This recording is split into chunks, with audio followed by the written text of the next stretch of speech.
નમસ્કાર, હું તો બોલીશમાં રોનક પટેલ આપનું સ્વાગત કરું છું. આજના કાર્યક્રમની અને આજના મુદ્દાની વાત કરીએ એ પહેલાં આજના સમાચાર.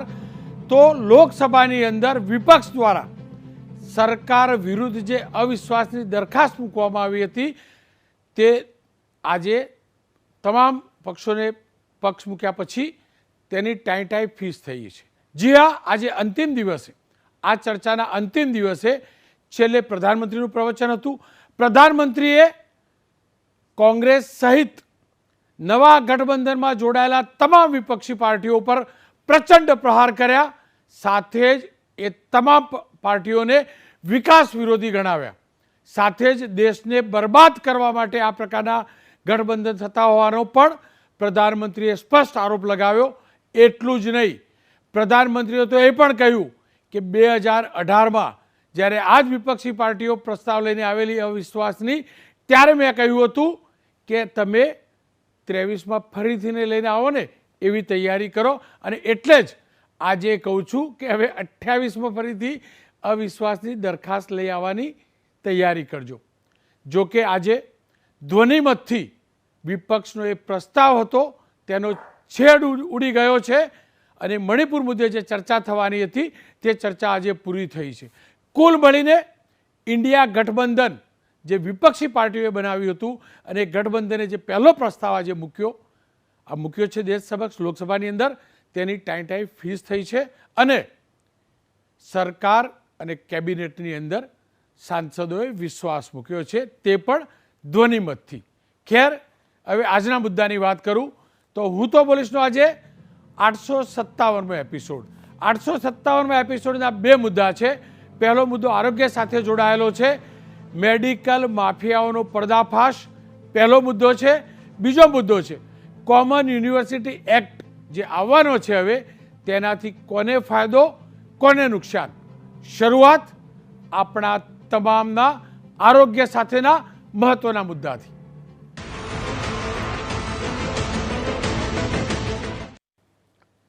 આરોગ્ય સેવા, મેડિકલ પ્રોફેશન સૌથી પ્રમાણિક વ્યવસાય છે, સૌથી પવિત્ર વ્યવસાય છે. પરંતુ છેલ્લા કેટલાક વર્ષોથી આપણે જોઈ રહ્યા છીએ અહીંયા પવિત્રતા ઓછી અને લૂંટ વધુ જોવા મળે છે. હું આ વાત એ પ્રમાણિક ડૉક્ટર અને આ જ વ્યવસાય સાથે જોડાયેલા એ પ્રમાણિક લોકો માટે નથી કરી રહ્યો.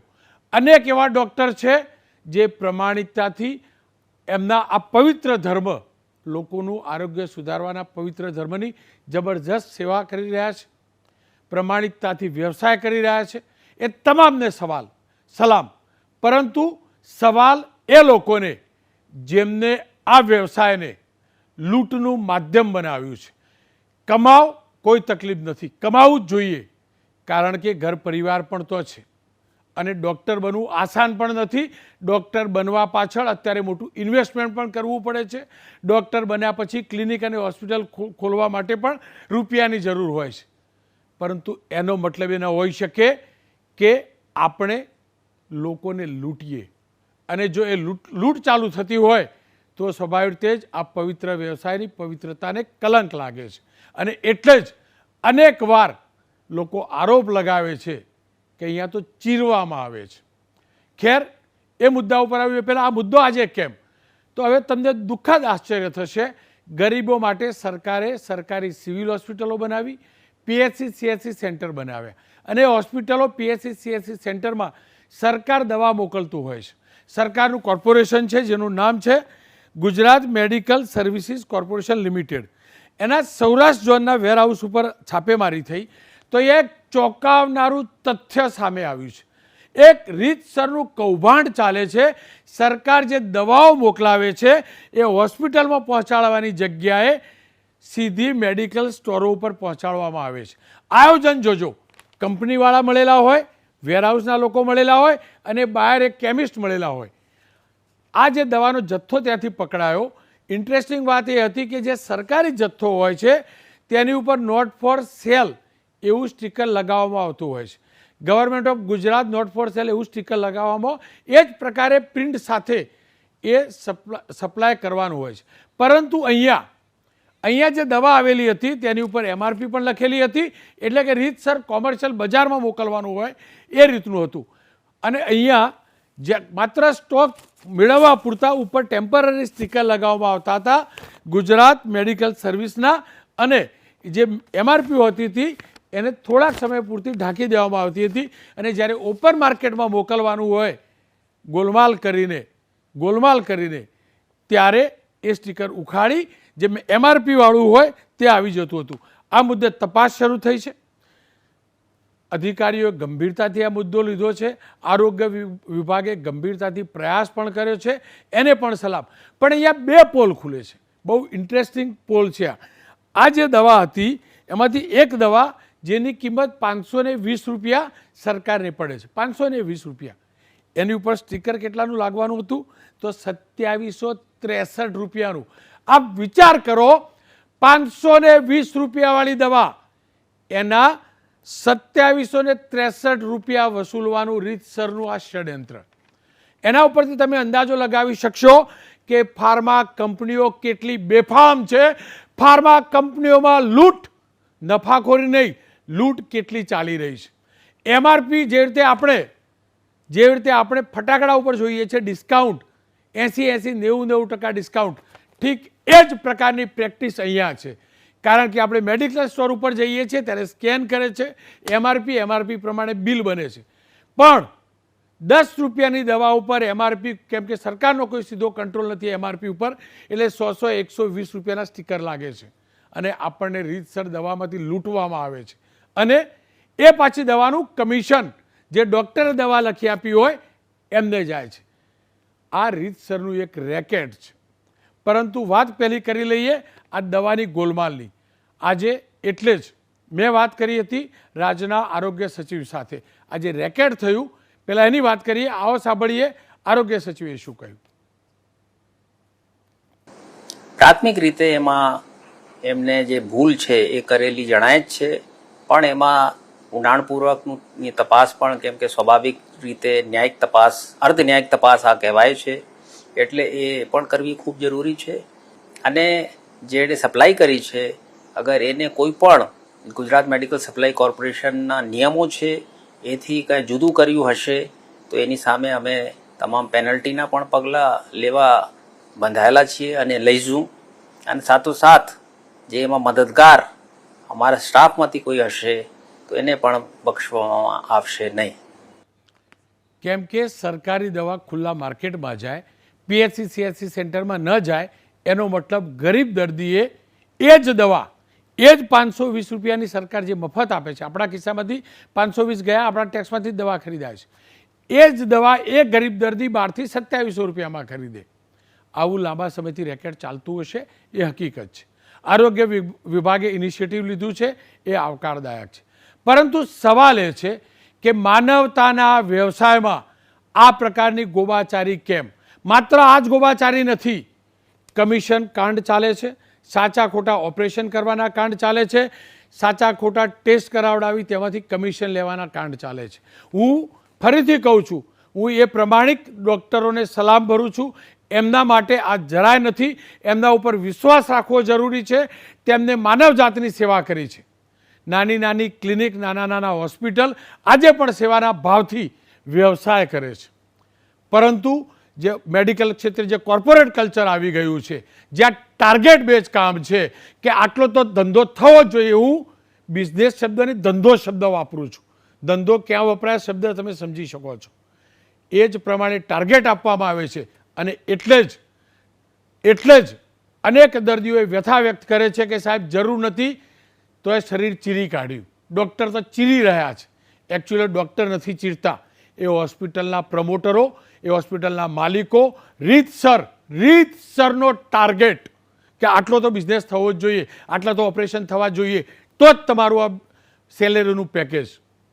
એટલે જ આ આખું તંત્ર બીમાર પડી ચૂક્યું છે.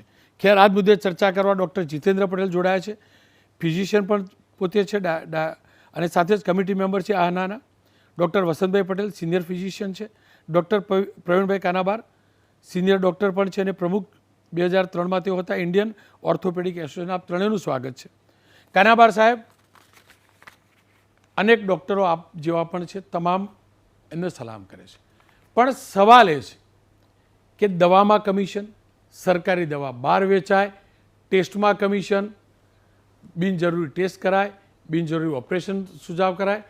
આ બીમારી આ ક્ષેત્રમાં કેવી રીતે વ્યાપી છે, કેટલી વ્યાપી છે, જે દર્દીઓના આરોપો હોય છે એમાં કેટલું તથ્યતા આપે અનુભવી? મારા પોતાના જિંદગીના અનુભવમાંથી જો હું કહું તો મેં જોયેલું 1967માં જ્યારે હું અમદાવાદ આવ્યો અને મારી પ્રેક્ટિસ શરૂ કરી તો હું ડૉક્ટરોને મળવા જતો તો ત્યારે મને એ લોકો એવું કહેતા કે અમારું શું, 10 ડૉક્ટરને મળો તો એમાંથી 2 જણા તો આવું કહેતા. આ પરિસ્થિતિમાંથી આજે આપણે એવી જગ્યાએ પહોંચ્યા છીએ કે કરપ્શન બધી જગ્યાએ પ્રસરી ગયું છે. આજે કોઈ પણ એક વ્યક્તિ ડૉક્ટર બને તો એને જે ખર્ચા થાય છે, એની પાછળ એનું કુટુંબ જે હેરાન થાય છે, એ પોતે જે 10-10 વર્ષ સુધી કામ કરે હેરાન થાય, અને પછી એને જે વસ્તુઓ 2 રૂપિયાની મળતી હતી આજે 250 રૂપિયાની મળતી હોય તો એ રૂપિયાની જે કિંમત ઘટી ગઈ તો એના લીધે એને મન થાય કે હું પણ પૈસા બનાવી લઉં. અને આજે પૈસા બનાવવાની કોમ્પિટિશન આવી ગઈ છે. એમાં ડૉક્ટર શું કરે એકલો? બધા ડૉક્ટરો, બધા વ્યવસ્થિત જે લોકો છે બધા પણ આ ફેસ કરી રહ્યા છે. અને એટલે આ જાતનું કરપ્શન ચાલી રહ્યું છે. આજે આપે તો બતાવ્યું કે દવાઓની અંદર કરપ્શન દેખાયું કે દવાઓ બહાર જતી હતી. સર્જિકલ સામાન એટલો બધો હોસ્પિટલોમાંથી જતો રહે છે બહાર અને પછી એ વેચાય છે. એ સામાન પાછું કેમિસ્ટને ત્યાં જ જાય એવું જરૂરી નથી. એ સામાન ઘણીવાર ઘણા ડૉક્ટરોને ત્યાં જતો હોય છે અને અડધાથી પણ ઓછા ભાવે એ સામાન ડૉક્ટરો ખરીદતા હોય છે કે જેથી કરીને એમની આવક વધે. હવે આ જે દૂષણ છે એ દૂષણ એટલા માટે આવ્યું છે કે એક તો કોમ્પિટિશન પુષ્કળ વધી ગઈ છે. આજે શહેરોમાં તમે જાઓ, એક પથ્થર ફેંકો તો મિનિમમ 2 ડૉક્ટરને તો વાગે, એટલા ડૉક્ટરો આપણે ત્યાં શહેરોમાં થયા છે. હવે તો ગામડામાં પણ થવા માંડ્યા છે, પણ હજી ગામડામાં તાલુકા પ્લેસીસમાં એટલા ડૉક્ટર નથી જેટલા શહેરોમાં છે. તો આ જે કોમ્પિટિશન થઈ ગઈ છે, પૈસા કમાવાની જે હોડ આવી ગઈ છે, અને એ દરેક વ્યવસાયમાં છે, એકલા ડૉક્ટરમાં છે એવું નથી. એ હોડ એન્જિનિયરોમાં છે, એ આર્કિટેક્ટમાં છે, એ વકીલોમાં છે, એ કોઈ પણ પ્રોફેશન લો એમાં એ હોડ આવી છે. પ્રોફેશન બને ત્યારે તો એને સેવા કરવી છે એટલે બનતો હોય છે, પણ જ્યારે સોસાયટીમાં એ ઊભો રહે છે જઈને અને જ્યારે એને એનું કુટુંબ કેવી રીતે જીવાડવું તો એ તકલીફના લીધે એ ખોટા રસ્તે જતો હોય છે. અને જે મેં જોયું છે આટલા વર્ષોમાં, હું 60 વર્ષથી આ કામ કરું છું, મેં જોયું છે કે બધી જગ્યાએ કંઈક ને કંઈક ખોટું ચાલ્યા જ કરતું હોય છે. એ જે કરે છે એ કમ્પલ્શન છે એ વ્યક્તિ માટે, કારણ કે એને પણ પૈસા જોઈએ નહીં તો એનું કુટુંબ કેવી રીતે નાપે. એટલે આનો કેવી રીતે ઉકેલ લાવવો એ તો એક બહુ મોટો પ્રશ્ન છે. આ એક મોટો સામાજિક પ્રશ્ન આપણે ઊભો થઈ ગયો છે આપણી સામે કે દરેક જણ પોતે કેવી રીતે સંસ્કારી રીતે કામ કરે. આ એક મોટી તકલીફ સૌથી મારી દ્રષ્ટિએ ઊભી થઈ છે. જી, ખેર ડૉક્ટર વસંતભાઈ જોડાયા છે. વસંતભાઈ, આપનો અનુભવ શું રહ્યો છે? જે લોકો આરોપ લગાવે છે ટેસ્ટ જરૂરી ન હોય તો પણ એટલે કરાવવામાં આવે છે કે ત્યાંથી પેથોલોજીસ્ટ લેબોરેટરી કમિશન આપે છે. ડૉક્ટર મોટી હોસ્પિટલમાં રિફર કરવા માટે મોટી જે 5 સ્ટાર હોસ્પિટલો બની છે એ ડૉક્ટરને કમિશન આપે છે. આ બધા આરોપોની સચ્ચાઈ છે શું?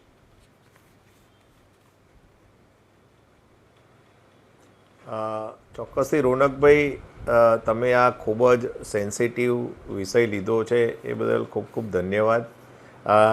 મારે પહેલાં જે સૌરાષ્ટ્રમાં જે આપણે કૌભાંડ પકડાયું તો આપના માધ્યમથી માનનીય મનસુખભાઈ માંડવિયા અને ઋષિકેશભાઈ 2 મંત્રીશ્રીઓને મારી એક અપીલ છે કે આમાં ખૂબ ઝીણવટભરી તપાસ કરાવવાની ખૂબ જરૂર છે. CBI ઇન્ક્વાયરી થાય તો પણ કરાવો અથવા તો સ્પેશિયલ કમિશન મૂકીને ઇન્ક્વાયરી કરાવો, કારણ કે આ બધું ખૂબ મોટા પ્રમાણમાં ફૂલ્યું ફાલ્યું છે કોરોનામાં ખરીદી કરવાની શરૂ કરી ત્યારથી. એટલે પ્રજાના પૈસા ગેરમાર્ગે વપરાઈ રહ્યા છે એની તપાસ થવી જરૂરી છે. હવે નંબર 2 મેઇન મુદ્દો કે કમિશનખોરી. જ્યારથી જે કોર્પોરેટ કલ્ચર આવ્યું છે અને કાનાબાર સાહેબે કહ્યું કે એ મળવા જતા હતા અને અમારું શું એવું, જ્યારે હું 96માં પ્રેક્ટિસ શરૂ કરી ત્યારે મને ડૉક્ટર મળવા આવ્યા હતા અને મને એવું કહેલું કે સાહેબ તમે પેશન્ટ મોકલશો ને તો અમે આટલું તમને. મેં કીધું સાહેબ તમે 10 વર્ષ જિંદગીના મહેનત કરી છે, ભણ્યા છો, એટલે મારે તરફથી કોઈ આવી અપેક્ષા હોતી નથી. કોઈ જરૂરિયાતવાળું દર્દી આવે એને યોગ્ય પૈસામાં સારવાર કરી આપો, મારા તરફથી એટલી જ મારી ઈચ્છા હોય છે. એટલે મેં સાહેબને સામેથી કહ્યું હું આમાં માનતો નથી. એટલે આવા ખૂબ સિદ્ધાંતવાળા મારી દ્રષ્ટિએ ખૂબ ઓછા ડૉક્ટરો, તમે પહેલાં જ કહ્યું કે ખૂબ ઓછા જે છે, અને આ જે કોર્પોરેટ કલ્ચર, બધા જ એસોસિએશનો કોર્પોરેટ હોસ્પિટલના ઘૂંટણીએ પડી ગયા છે. મારે અત્યારે આ સ્પષ્ટ કહેવું છે, કોઈ પણ પ્રોગ્રામ હોય તો કઈ કોર્પોરેટ હોસ્પિટલ સ્પોન્સર કરશે? ભાઈ તમે આટલું કમાઓ છો, તમે શા માટે સ્પોન્સરશિપ શોધવા જાઓ છો? એક પણ એસોસિએશન બાકાત નહીં હોય કે જે કોર્પોરેટ હોસ્પિટલના સ્પોન્સરશિપની પાછળ ત્યાં બહાર વેઇટિંગમાં બેસીને રાહ જોતા હોય કે ભાઈ આપણને સ્પોન્સરશિપ મળી જાય, ₹1,00,000 ₹1.5 લાખ, ગાલા ડિનર હોય તો કોઈ બીજી મોટી કોર્પોરેટ હોય એને સ્પોન્સર કરે.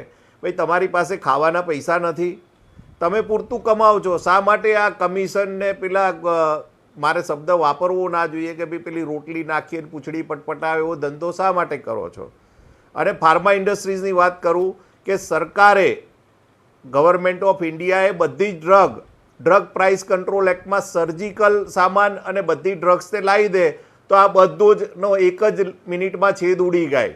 વન નેશન વન રેશન, તો વન નેશન વન પ્રાઇસ તમે કરી દો મેડિકલ ફાર્મા ઇન્ડસ્ટ્રીઝમાં. રોજ 2 કંપની નવી આવે લોન લાઇસન્સમાં, રોજ 2 કંપની બંધ થાય, 10, 15, 20 પ્રોડક્ટ લઈને લોકો માર્કેટમાં ફરતા થઈ જાય. અને આવા જે નાના પ્લેયરો છે ફાર્માના અને મોટા પણ, આમાંથી કોઈ બાકાત નથી. આ લોકો ડૉક્ટરોને જઈને કહેતા હોય કે સાહેબ તમે આ લખશો તો આમાં આટલું કમિશન આપીશું. એટલે ડૉક્ટર પણ એ લાલચમાં, કમિશનની લાલચમાં પછી એની ગુણવત્તા જે બી હોય, હમણાં જ કંપની કાલે ઊભી થઈ હોય અને લોન લાઇસન્સ પર 10 પ્રોડક્ટ બનાવતી, એની પ્રોડક્ટ પણ એ લોકો લખવાનું ચાલુ કરી દેતા હોય છે. એ મારી દ્રષ્ટિએ ખૂબ દુઃખની વાત છે. અને એક ડૉક્ટરના નોબલ વ્યવસાય સાથે સંકળાયેલા હોઈએ ત્યારે પ્રજામાં આપણું એક થોડું માન સન્માન હોય છે. આવનારો દર્દી આપણામાં ભગવાનના દર્શન કરતો હોય છે, ત્યારે આપણે એની સાથે છેતરપિંડી ના કરીએ એ આપણી એક નૈતિક જવાબદારી છે. અને ફરીથી મનસુખભાઈ સાહેબને એક રિક્વેસ્ટ છે કે બધી ડ્રગ પ્રાઇસ કંટ્રોલ એક્ટમાં લાવી દો, સર્જિકલ આઇટમ ને બધું જ, તો આ બધાનો છેદ એક જ મુદ્દામાં ઉડી જશે. વસંતભાઈ, એ વાત સાચી કે પેલા ફટાકડા ઉપર 1000 રૂપિયાના પેલા રોકેટ હોય, 1000 રૂપિયાની MRP લખેલી હોય, દુકાનવાળો 100 રૂપિયામાં આપે. એ જ રીતે દવાઓમાં પણ હોય છે. અને કેમ કે અમે લોકો તો સીધું 100 રૂપિયાનું, 1000 રૂપિયાનું ઇન્જેક્શન MRP લખ્યું હોય એટલે 1000 ચૂકવતા હોય, પણ ખરેખર એની કિંમત તો 100 રૂપિયા જ હોય અને 200-300 રૂપિયા ડૉક્ટરને મળતા હોય, અને એટલે જ પેલું એ ઇન્જેક્શન લખતા હોય. આ વાત સાચી? ચોક્કસથી આ વાત એકદમ સાચી છે. તમે ઘણી બધી રિક્ષાઓ, ઘણી બધી સોશિયલ મીડિયામાં જાહેરાત પણ આપણે જોઈએ છે કે દવા 85% ડિસ્કાઉન્ટ. હવે તમે 85% ડિસ્કાઉન્ટ MRPમાં તમે કયા આધારે આપો છો? મતલબ તમારો પ્રોફિટ કેટલો છે? જો તમે દવાની MRPમાં 85% ડિસ્કાઉન્ટ આપો છો, મતલબ એ MRP જ ખોટી છે. એટલે સરકારે આ વસ્તુ પર ખૂબ જ કોન્સન્ટ્રેશન કરવાની જરૂર છે. ખૂબ જ પ્રજાલક્ષી મુદ્દો છે. નરેન્દ્રભાઈ મોદી સાહેબે પર્સનલી ઇન્ટરેસ્ટ આમાં લેવાની જરૂર છે. જ્યારે તેઓ આયુષ્યમાન ભારત કાર્ડ બધાને વિતરણ કરતા હોય, એમાં કરોડો લોકો લાભાર્થીઓ હોય, જ્યારે પ્રધાનમંત્રી જન ઔષધિ કેન્દ્રો ખોલી રહ્યા હોય, ત્યારે સરકારે આ એક જ મુદ્દા પર ધ્યાન કેન્દ્રિત કરશે કે ભાઈ બધાને DPCOમાં લાવી દઈએ ડ્રગ પ્રાઇસ કંટ્રોલ એક્ટમાં, અને સર્જિકલ અને મેડિસિન બધું જ આવી જાય, તો એમને જે બીજી સરકારને બીજી ઘણી બધી મહેનત કરવી પડે છે એ કદાચ નહીં કરવી પડે. પરંતુ ક્યાંક સરકારની પણ મારી દ્રષ્ટિએ લિમિટેશન હશે, કારણ કે મોટા ફાર્મા ઇન્ડસ્ટ્રીઝ છે એ લોકો તરફથી સરકારને પણ કંઈ અનુદાન મળતું હોય ચૂંટણી લક્ષી, અને એ લોકો પણ એના કારણે પણ કદાચ આવું નહીં કરતા હોય એવું પણ મારું એક માનવું છે. ડૉક્ટર જીતેન્દ્રભાઈ જોડાય છે. જીતેન્દ્રભાઈ, જો હું ફરીથી કહું છું, આજે પણ તમારા પ્રોફેશનમાં અનેક ડૉક્ટર્સ એથિક્સ સાથે, અનેક ક્લિનિક, અનેક હોસ્પિટલ એથિક્સ સાથે ચાલે જ છે, એમાં કોઈ ડાઉટ નથી. પરંતુ એ પણ તો હકીકત છે, જે બંને ડૉક્ટર સાથે વાત કરી, અને એક લેમેન તરીકે, પત્રકાર તરીકે મારી જોડે લોકો આવતા હોય છે, લોકોનો આ જ દર્દ હોય છે, અને દુઃખ સાથે કહેવું પડે છે. સીધો આ જ શબ્દ વાપરે, ભાઈ હોસ્પિટલ નહીં જવું. કેમ? સારું કહેતો તો ચીરી નાખે. ચીરી નાખે. આવો શબ્દ જ્યારે બોલે ને એટલે સાચું કહો તો આપણું દિલ ચીરાય કે એક ડૉક્ટર માટે, એક હોસ્પિટલ માટે આવો શબ્દ કેમ આ પ્રેક્ટિસ ચાલુ થઈ, કેમ આ આદર્શ વ્યવસાયમાં આ પ્રકારની માલ પ્રેક્ટિસ ચાલુ થઈ, આ પ્રકારના મેડિકલ માફિયા છે કોણ, એમને પોષે છે કોણ?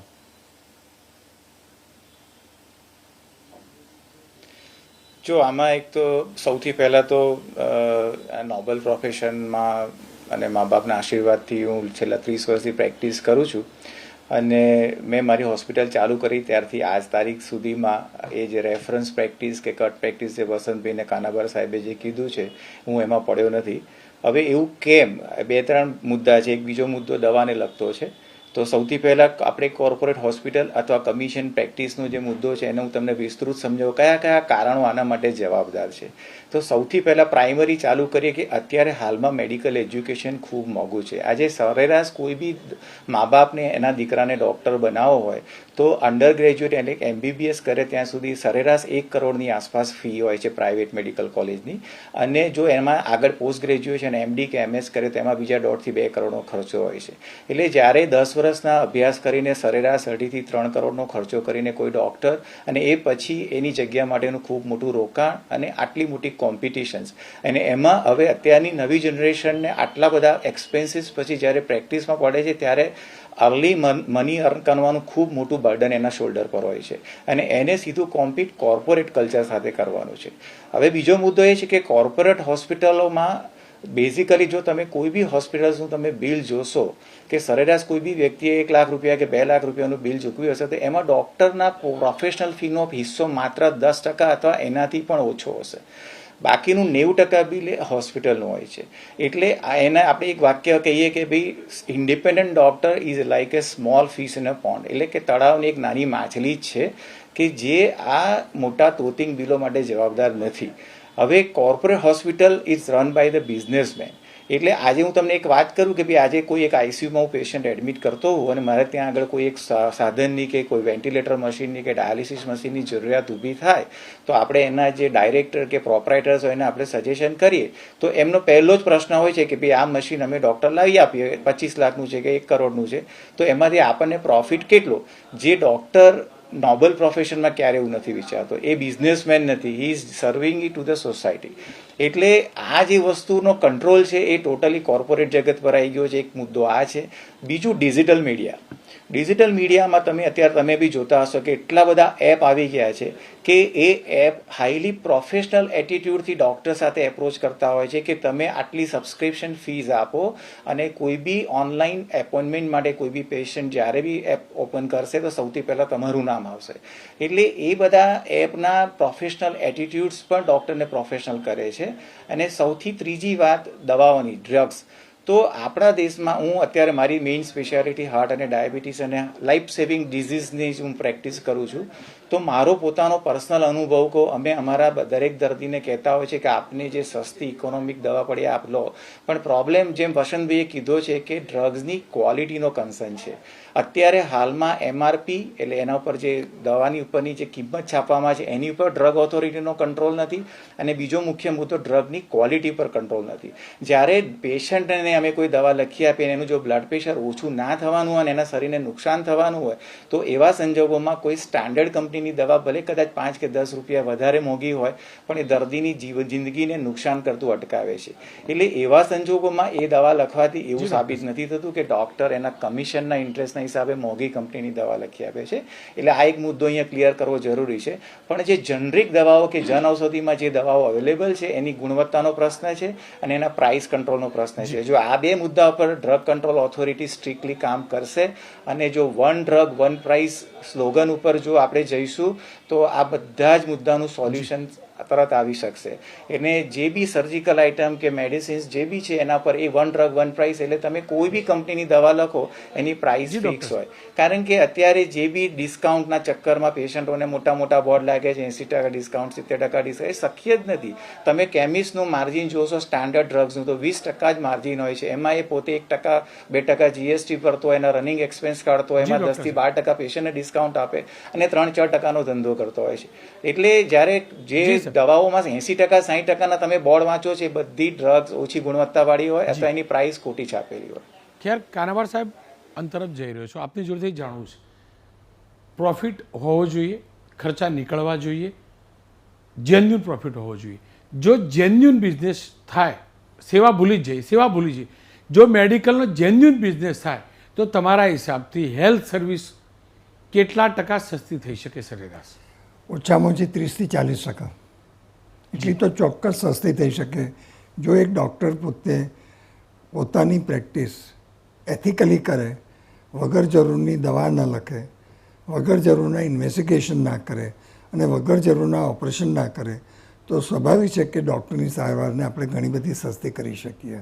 મારી દૃષ્ટિએ કોઈપણ દર્દીને હજે કંઈક કરવાની જરૂર પડે. એક દાખલો આપું કે કેડના દુખાવાનો એક દર્દી મારી પાસે આવે, તો કેડના દુખાવાના દર્દીમાં બહુ જ દવાઓ ખવડાવવી પડે એવું ક્યાંય જરૂરી નથી.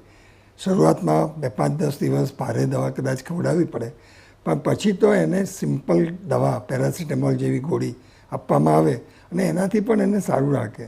મોટા ભાગના દર્દીઓને તો ખાલી કસરત, જીવન જીવવાની સ્ટાઇલમાં ફેરફાર વગેરેથી મળી શકે. પણ હવે આજના જમાનામાં તો સીધા એક્સરે, હવે તો એક્સરે નહીં પણ સીધો પેશન્ટ MRI કરાવવા જતો રહે છે. હવે MRI એટલું બધું સેન્સિટિવ ઇન્વેસ્ટિગેશન છે કે MRI જ્યારે કરાવીએ ત્યારે કંઈ ને કંઈ તો ઇસ્યુ ઊભો દેખાય જ. હવે અનફોર્ચ્યુનેટલી બધાને ઓપરેશન સર્જનને કરવા હોય, કારણ કે પૈસા સર્જરીમાંથી મળે, તો MRIની દવા થાય છે, પેશન્ટની દવા થાય એના કરતાં. એટલે ઘણીવાર અમે જોઈએ છે કે ઘણા બધા ઓપરેશનો જે થાય છે તો એટલી જરૂર ના હોય છતાં થઈ જાય છે. એટલે કે જે વસ્તુ આપણે સાદી તપાસથી અથવા જરૂર પડે સાદા એક્સરેથી નિદાન થાય, એમાં પણ ઘણા બધા મોટી તપાસો થાય છે, ઘણા બધા રિપોર્ટો કરવામાં આવે છે જે ઘણીવાર જરૂર નથી. એટલે મારી તો મારા પ્રોફેશનને બહુ સિમ્પલ વિનંતી છે કે આપણે પોતે જે આ પ્રોફેશનમાં આવ્યા છીએ તો કેમ આવ્યા હતા કે આપણે લોકોની સેવા કરવી હતી. આપણને દેખાયું કે લોકોને જે દવા જોઈએ, જે સારવાર જોઈએ મળતી નથી, તો આપણે એ માટે તો આ પ્રોફેશનમાં આવ્યા. હવે એ ભૂલીને આપણે જો પૈસાની પાછળ પડી જઈએ તો આપણે ક્યાં રહ્યા? આપણા જે વિચારો હતા એ વિચારો તો બધા જતા રહ્યા. મારી દૃષ્ટિએ તો હું એવું માનું કે દરેક જણે પોતે એથિકલી પ્રેક્ટિસ કરવી જોઈએ. મેડિકલ રિપ્રેઝેન્ટેટિવો, દવાના વેપારીઓ તમને ડૉક્ટરને બધાને મળવાના જ છે. જે ભાઈએ વાત કરી કે કોન્ફરન્સની અંદર સપોર્ટ કરે છે, એવી કંપનીઓ છે કે જે ડૉક્ટરને સ્પોન્સર કરે કોન્ફરન્સમાં જવા માટે, પરદેશ જવા માટે. મને તો એ બી ખબર છે કે વસ્તુઓ મળે. એક ફિઝિશિયનનું મને ખબર છે કે એને એક કંપનીએ ફ્રીજ લઈ આપેલું, એક જણાએ ગાડી લઈ આપેલી, આ મને ખબર છે. હવે આ બધું જ ચાલે છે, નથી ચાલતું એવું નથી, પણ છતાંય એવું જરૂરી નથી કે દરેક ડૉક્ટર આવો છે. મારી દૃષ્ટિએ જો હું વિચારું તો 30-40% ડૉક્ટરો કદાચ આ તકલીફમાં છે, 60-70% તો હજી સારી પ્રેક્ટિસ કરે છે. એટલે મારી પ્રેક્ષક મિત્રોને વિનંતી છે કે તમે તમારા ડૉક્ટરની અંદર વિશ્વાસ રાખો. તમારી જરૂર છે કે તમે કંઈ પણ માંદા પડો તો પહેલાં તમે તમારા ફેમિલી ડૉક્ટરને મળો કે જેને તમે વર્ષોથી જાણો છો, અને એ જે સલાહ આપે કરો. અત્યારે થઈ ગયું છે શું, લોકો સીધા ગૂગલ કરે છે કયા એરિયામાં કોણ છે અને પછી એના કેટલા રેટિંગ છે, અને એ ઉપર લોકો ડૉક્ટરો પાસે જતા થઈ ગયા છે કે જેનાથી તકલીફ પડે. આજે ડૉક્ટરો પોતાની વેબસાઇટ કરતા હોય છે, ડૉક્ટરો છાપામાં જાહેરાતો આપતા હોય છે. એકચ્યુઅલી છાપામાં જાહેરાત આપવી એ તો એબ્સોલ્યુટલી એલાઉડ જ નથી અમારા મેડિકલ કાઉન્સિલના પ્રમાણે. અને છતાં તમે જોશો રોજ છાપામાં જાહેરાત આવે છે કે મારે આવી જાઓ, હું આની દવા સારામાં સારી કરું છું અથવા આના ઓપરેશન સારામાં સારા કરું છું. હવે આ બધું જે થયું છે એ કોમ્પિટિશનના લીધે થયું છે, અને આ બહુ મોટો સોશિયલ ઇસ્યુ છે. જી સર, સમયનો અભાવ છે. ત્રણેય ડૉક્ટર્સનો ખૂબ ખૂબ આભાર. આનાથી પણ વિશેષ એક નવું નિશાન શરૂ થયું હોય તો મેડિકલ ઇન્સ્યોરન્સ. મેડિકલ ઇન્સ્યોરન્સ આપણે કેશલેસ કરાવીએ છીએ, પરંતુ હકીકત એ છે કે એવી મોટી 5 સ્ટાર હોસ્પિટલોમાં જઈએ છીએ ત્યારે રીતસરની વાર્તા કરવામાં આવે છે અને એમ કહેવામાં આવે છે લિસ્ટમાં નામ હોય તો પણ કે આટલી ડિપોઝિટ તો ભરવી જ પડશે, અને ફટાફટ કહેવામાં આવે હૃદય ચીરવું પડશે, બાયપાસ કરવી પડશે, સ્ટેન્ટ મૂકવો પડશે. એટલે આપણે ગમે ત્યાંથી ATMમાંથી આગા પાછા કરી અને ત્યાં જમા કરાવીએ છીએ. તો ભાઈ કેશલેસનો મતલબ શું? આપણે દલીલ કરવાનો સમય નથી હોતો, એનો ગેરલાભ એ મોટી હોસ્પિટલો ઉઠાવે છે. એટલું જ નહીં, જ્યારે ખબર પડે છે કે દર્દીને મેડિકલ ક્લેમ છે આટલા રૂપિયાનો, એટલે બિનજરૂરી કેટલીક, હું ફરીથી શબ્દ વાપરું છું, કેટલીક કેટલીક હોસ્પિટલો પોતાના ટાર્ગેટ સેટ કરવા, ડૉક્ટરોને આપેલા ટાર્ગેટ એ ડૉક્ટરો ન છૂટકે વાટ કાપ કરવા દર્દીને ડરાવે છે. અને આ ખોટું છે, ખોટું છે, આ પાપ છે. અને ગણ્યા ગાંઠા આવા ડૉક્ટરોના પાપ અને એવી મોટી હોસ્પિટલોના પાપના કારણે જ સૌથી પવિત્ર એવો આ વ્યવસાય અને ભગવાન સમા સાચી સેવા કરતા ડૉક્ટરો ઉપર પણ લોકો આશંકા કરે છે. બાકી સ્વાભાવિક રીતે જ ડૉક્ટર આગળ આપણે આપણું આખું શરીર મૂકીએ છીએ, પૂરો વિશ્વાસ રાખીએ છીએ. પર્સ તો આપણી બહુ નાની વસ્તુ છે. બસ આ વ્યવસાય છે, પવિત્ર વ્યવસાય છે, એને લૂંટ ન બનાવશો.